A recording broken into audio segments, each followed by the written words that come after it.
اسی طرح اتنا بڑا دعوت کا کام اس وقت پورے عالم میں جو چل رہا ہے، حضرت مولانا یوسف صاحب نے فرمایا کرتے تھے یہ جو کمالات دیکھ رہے ہو آپ ہماری ذاتوں میں، یہ ہمارا ذاتی کمال نہیں ہے، ہمارے گھر کی عورتوں کا کمال ہے۔ ان کی تربیت یافتہ ہم لوگ ہیں، ان کے پیٹ میں مشتبہ مال بھی نہیں گیا، حرام تو دور کی بات ہے، ان کی ہم اولادیں ہیں۔ حضرت مولانا الیاس صاحب نور اللہ مرقدہ فرمایا کرتے تھے کہ ایسی گودیں کہاں سے لائے جن گودوں میں ہم پلے ہیں، جن کے معمولات سن کے حیرت کے سوا کچھ نہیں ہوتا۔ گھریلو کام کاج کے ساتھ 40 پارے رمضان میں پڑھ لینا اور کئی ہزار دفعہ درود شریف کی تسبیح، استغفار کی تسبیح اور کیا کیا ان کے معمولات ملتے ہیں۔ بچپن سے لوری پڑتی تھی ایسی کہ بچوں کے اندر دین کی محنت کا جذبہ پیدا ہوتا ہے، ہر دم اللہ اللہ کر، نور سے اپنا سینہ بھر، افضل سے افضل عبادت مجھے بھی نصیب، اپنے راستے کی شہادت مجھے بھی نصیب، اس قسم کی لوریاں عورتیں پڑھتی تھیں تو بچوں میں دینی جذبہ پیدا ہوتا تھا۔ تو عورتوں کا دیندار ہونا گویا کہ خاندان کا دیندار ہونا ہے، اور ان کا جہاں جہاں تعاون رہا ہے، جن جن نبیوں کا ساتھ دیا ہے، ان نبیوں سے اللہ نے کام بھی لیا ہے۔ ہاں، حضرت ابراہیم علیہ الصلوۃ والسلام، خود حضور پاک علیہ الصلوۃ والسلام، ان کے گھروں کی ازواج مطہرات نے اپنے شوہر اپنے نبی کا ساتھ دیا، اللہ نے ان سے خوب کام لیا۔ اور اس کے مقابلے میں نوح علیہ السلام 950 سال تک محنت کرنے، بیوی اسلام میں نہیں آئی تو بیٹا بھی نہیں آیا، لوط علیہ السلام کی بیوی۔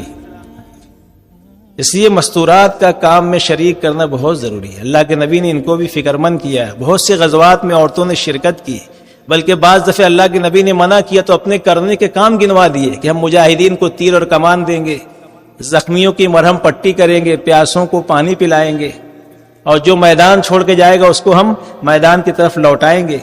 تو اللہ کے نبی نے سکوت فرمانے کی اجازت دے دی۔ یہ جذبہ تھا عورتوں کا۔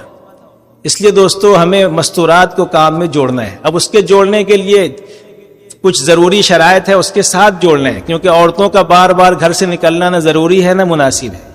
اس لیے کچھ شرائط کے ساتھ ان کو بھی کام سے قریب کرنے کے لیے، کام سے جوڑنے کے لیے کچھ شرائط ہیں، ان کی رعایت کے ساتھ ان کو بھی کام میں لے کر چلنا ہے۔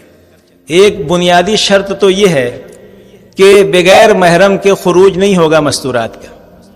محرم جو شرعی محرم ہے اس کے ساتھ جائیں گے۔ ایک نمبر پہ تو اس کا شوہر ہے، وہ تو شوہر ہے، محرم کا سوال ہی نہیں، شوہر ہے۔ محرم تو اسے کہتے ہیں جس کے ساتھ نکاح نہ ہو، شوہر ہے، باقی جو محرم ہے شرعی ان کے ساتھ خروج ہو۔ ایک شرط تو بنیادی یہ ہے، اس کے بغیر نہیں نکلیں گے۔ یہاں تو شرائط ہے، تو ایک تو پہلی کڑی شرط یہ ہے کہ محرم کے بغیر نہیں جائیں گے، دوسرے شرعی پردے کے ساتھ جائیں گے۔ اس لیے کہ ہر چیز میں سفر میں گنجائش ہے، کچھ خفت آ جاتی ہے، کچھ انہیں اس میں چھوٹ جس کو کہیں گے اللہ کی طرف سے۔ مثلا روزہ اگر مشکل ہو جائے تو بعد میں رکھ لیں سفر کی وجہ سے۔ نماز کے بارے میں ہاف کر دیا ہے، کیا کر دیا؟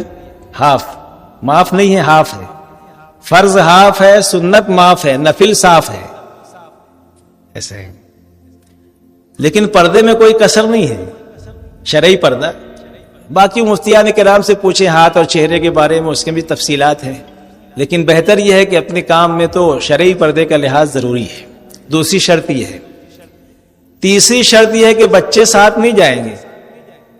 ہاں، صرف اتنی گنجائش ہے کہ غیر شادی شدہ بچی جو سمجھدار ہے، 12 سال 13 سال 14 سال 15 سال سے لے کے 20 سال تک شادی نہیں ہوئی ہے، تو وہ اپنی ماں کے ساتھ جا سکتی ہے۔ ماں ساتھ میں جانا چاہیے، خالی باپ کے ساتھ نہیں جا سکے گی، اگرچہ باپ محرم ہو گیا بیٹی کا، لیکن کیونکہ غیر شادی شدہ ہے اس لیے اس میں یہ ضروری ہے کہ وہ اپنی والدہ کے ساتھ جائے گی۔ تو غیر شادی شدہ بچی جو ہے وہ صرف سہروزہ میں جا سکتی ہے، عشرے میں نہیں جا سکتی، چلے میں بھی نہیں جا سکتی، صرف 3 دن میں جا سکتی ہے، بشرطے کہ اس کی والدہ ساتھ میں جائے۔